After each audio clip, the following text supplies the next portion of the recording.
जय श्री कृष्णा कृष्णा राधे राधे। मेरे प्यारे भक्तों, आप सब कैसे हो? और आपके लिए मंगल कामना करती हुई कार्तिक मास के चौथे अध्याय को आज हम श्रवण करेंगे।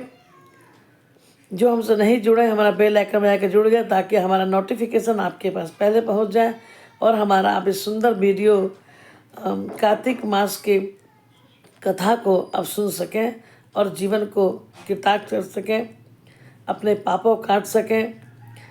खूब दीपक दान कीजिए, पूजा कीजिए, व्रत कीजिए, जिससे अगर हम कुछ भी छोटी मोटी गलतियां किए हो तो हमारा कट जाए और हम भगवान के शरणागत रहें। चलिए कार्तिक मास के चौथा अध्याय की ओर। हे विष्णु, और आप सभी को उन्हीं की ओर ले चलती हूँ और उनसे यही निवेदन करती हूँ कि हे प्रभु, जिस तरह आपने सभी भक्तों को तारा है, हमारे परिवार के भक्तों को भी तारे। जो हमारा वात्सल्य परिवार लता दीदी के चैनल पे आएंगे उनको भी तारो। चलिए, नारद जी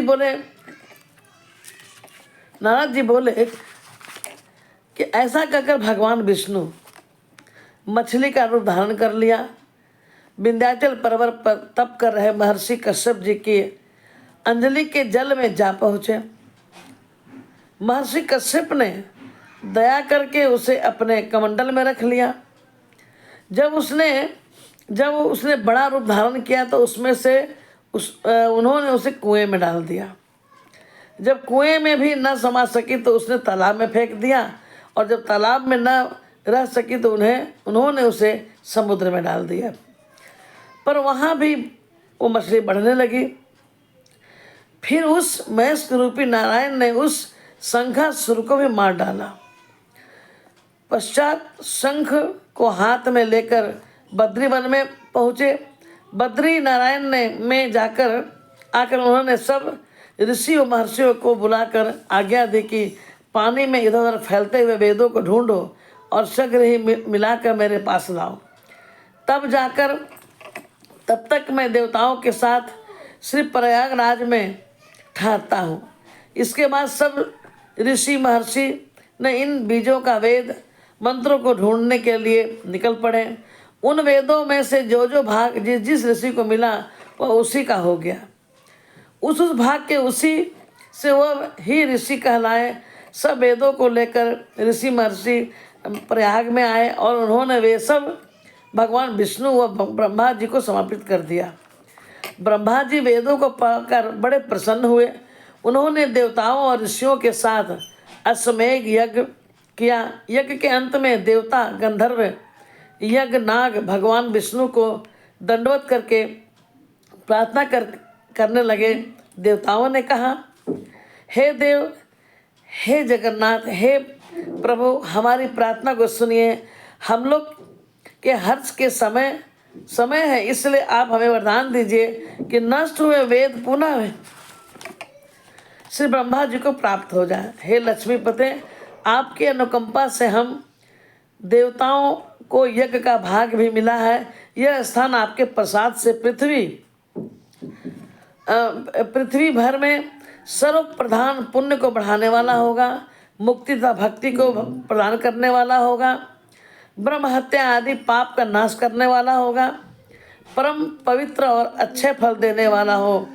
यह वरदान हमें दीजिए। भगवान विष्णु ने कहा, जो कुछ आप लोगों ने कहा वह मेरे भी अध्यय है। जैसा आप लोगों ने कहा है कि यह स्थान आज से ब्रह्म क्षेत्र के नाम से पुकारा जाएगा। इस स्थान पर गंगा जी व सूर्य पुत्री यमुना जी का संगम होगा। मैं श्री ब्रह्मा जी सहित वहाँ निवास करूँगा। यहाँ पर किया हुआ जप तप तथा दान महान फलदायक होगा। पहले जन्म में किए हुए पाप, ब्रह्म हत्या आदि भी इस तीर्थ में स्नान करने से नष्ट हो जाते हैं। जो लोग अपने पिता आदि को वहाँ लाकर तर्पण और श्राद्ध करेंगे, उनके पिता भी मेरे स्वरूप को प्राप्त करेंगे। वह तीनों प्रकार की भुक्ति को प्राप्त करेंगे। मकर संक्रांति पर माघ मास में प्रातः काल यहाँ स्नान करने वाले के दर्शन मात्र से ही सब पाप मिट जाएंगे। ठीक उसी तरह जिस तरह सूर्य के तेज से अंधकार का नाश हो जाता है, हे मुनिवर मेरे वचन ध्यान से सुनिए। मैं सर्वज्ञ व्यापक हूँ, रहता हुआ भी हमेशा बद्रीनारायण में निवास करता हूँ। सैकड़ों वर्ष तक किसी दूसरे स्थान पर तप करने का जो फल मिलता है, वही फल यहाँ एक दिन में मिल जाएगा। जो मनुष्य मेरे उस स्थान पर बद्री का आश्रम का दर्शन करेंगे, वह जीवन मुक्त हो जाएंगे और उसके समस्त पाप भी नष्ट हो जाएंगे। सूत जी बोले।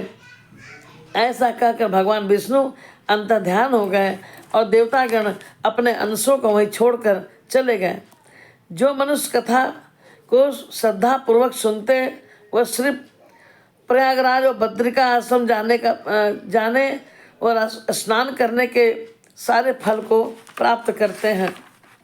इस प्रकार हमारा कार्तिक महीने के चौथा अध्याय की पूर्णाहुति हुई।